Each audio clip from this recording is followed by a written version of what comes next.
Hey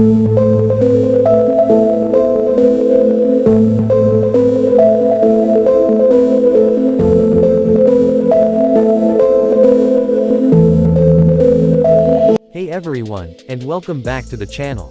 Today, we're diving deep into the highly anticipated 2025 Isuzu D-Max.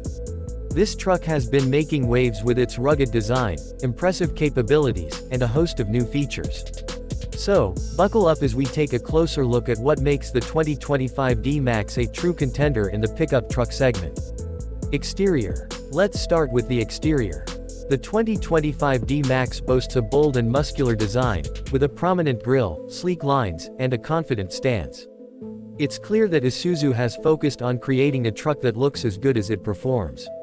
Interior. Step inside, and you'll find a spacious and comfortable cabin.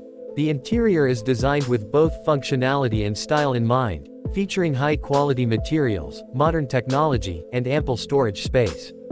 Performance. Under the hood, the 2025 D-Max packs a punch.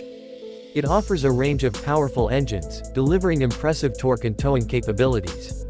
Whether you're tackling tough trails or hauling heavy loads, the D-Max is built to handle it all. The 2025 D-Max is loaded with features that enhance both comfort and convenience. From its advanced infotainment system to its driver assistance technologies, this truck has it all. Overall, the 2025 Isuzu D-Max is a remarkable pickup truck that combines ruggedness, performance, and modern features. It's a true all-rounder that's ready for any adventure. Thanks for watching. Don't forget to like, subscribe, and hit the notification bell for more car reviews and updates. And let us know in the comments what you think about the 2025 Isuzu D-Max.